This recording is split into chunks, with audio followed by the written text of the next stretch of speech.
It's garlic planting time, and I have been planting garlic in the polytunnel and also outside in the gardens here at my little homestead.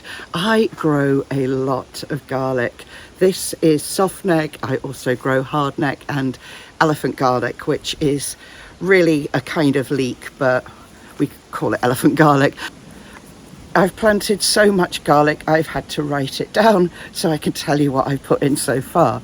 Now, I've put 50 elephant garlic cloves in the back garden beds, 50 each of softneck and hardneck garlic in the orchard beds, so that's 100, plus another 64 garlic in the back garden, so that's 164 so far of just garlic. And then in the polytunnel, so far, there's 50 each of hardneck and softneck, plus another 50 elephant garlic. So that's quite a lot, but I am not only growing enough garlic for us, but also I'm thinking of the seed garlic for next year. Recently, I made a series of videos all about planting garlic for my Instagram reels, and I forgot to film them again this way round for YouTube, so I'm going to share them with you now, and apologies that they are the wrong way round. Now is a really good time for planting garlic, and here are some of my garlic planting tips. Number one is choose your garlic. This is elephant garlic, softneck garlic, and in here we have hardneck garlic. So first of all, choose what varieties you want. A little bit about the different kinds of garlic. This is elephant garlic. This is an elephant garlic clove and an elephant garlic bulb. Sometimes the garlic produces just a monobulb like this, and if that happens, I keep it and plant it the next year. These produce really big elephant garlic bulbs. Cloves produce really good sizes, but not as big as the bulbils. Elephant garlic is really a relative of the leek.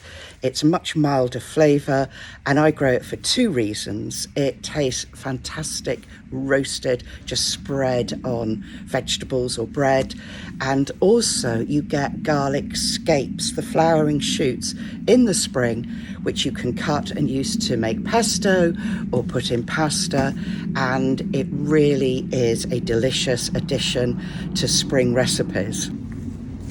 There are two kinds of true garlic, softneck and hardneck. Now I know the difference because I've got them in two different buckets here. Hardneck garlic has a very hard neck growing through it.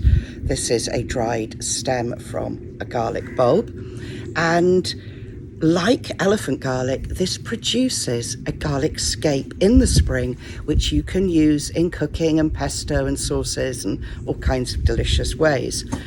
Whereas softneck garlic does not produce a scape. If softneck garlic goes to flower, it's kind of on its way into another phase of life. Softneck garlic lasts longer when you're storing it than hardneck garlic.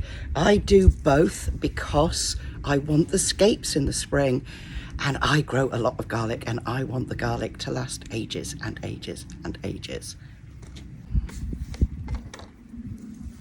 Garlic growing tip number 2, where to get the garlic from. Now, all of mine is home saved, so that's where I got mine from.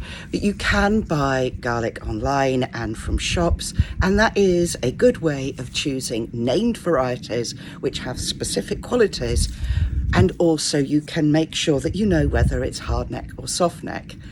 You can grow garlic from supermarkets, but there is a potential risk.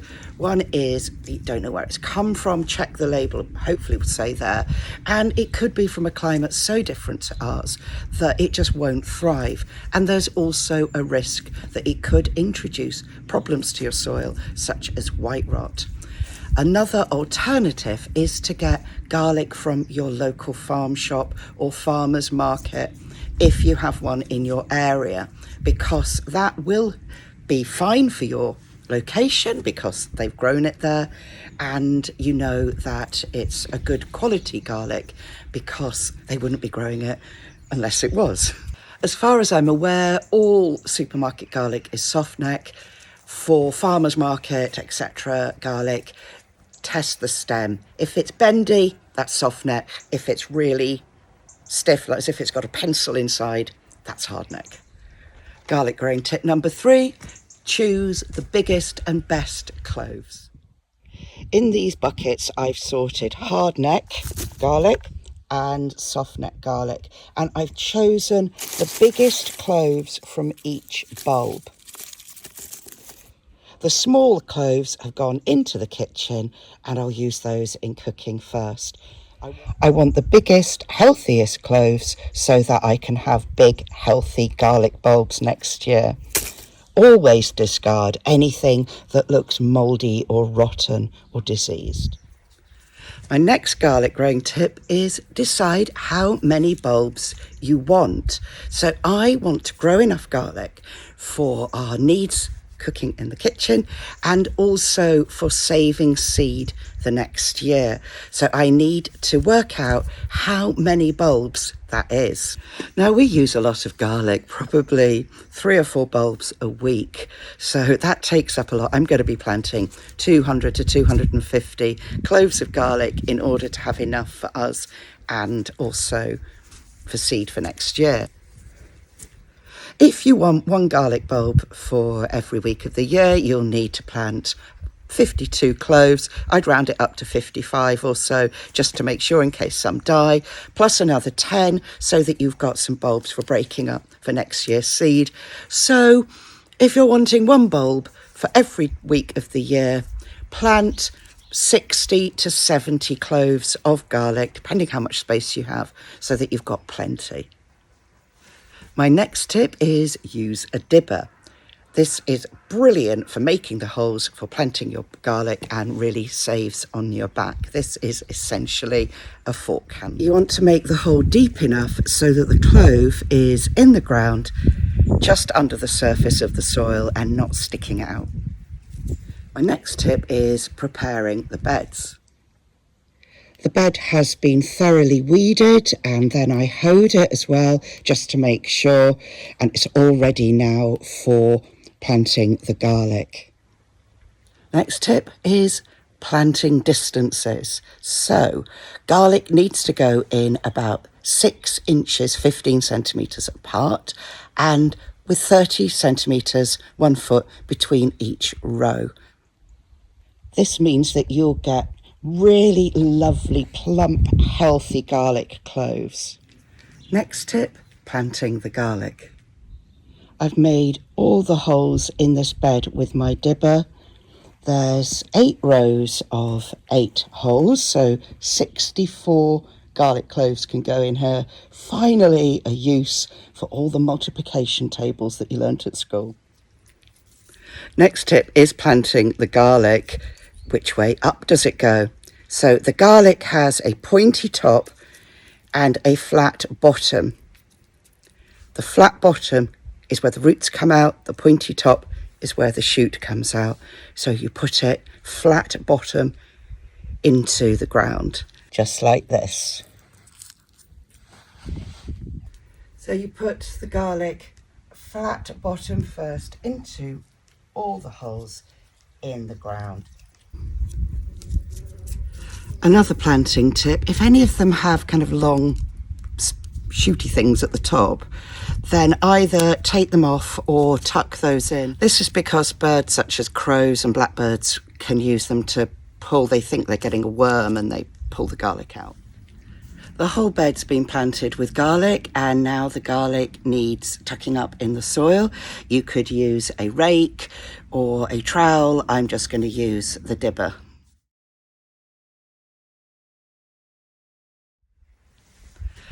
After planting and tucking up your garlic, you can water the bed. I'm not going to bother because it's going to pour down most of Wednesday here. So nature's going to do that job for me. One less thing to do.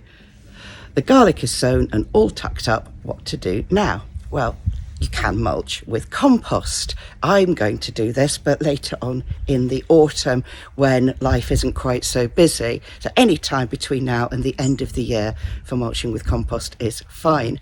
You could sow green manure now, such as agricultural mustard. That works really well with garlic because it gets killed off by the winter, and by the spring it would have biodegraded into the ground. Or you could use chop and drop and mulch it with, say, comfrey leaves if you live in an area which isn't especially sluggy. I'm in Wales, it's very sluggy here. Another option is to interplant the garlic with other crops such as winter lettuce, winter radish, the kind of things that will survive outside where you are through the winter months, and then you're getting more food from that space. I've drawn lines with the dibber where the garlic went in so that I can see where the rows are. You could also use sticks at the end of each. The reason I'm not using green manure just now in this bed, I am in some others, is because I'm right next to a beautiful hedgerow full of rosebay willow herb and various other wild plants, and the rosebay willow herb seeds are everywhere.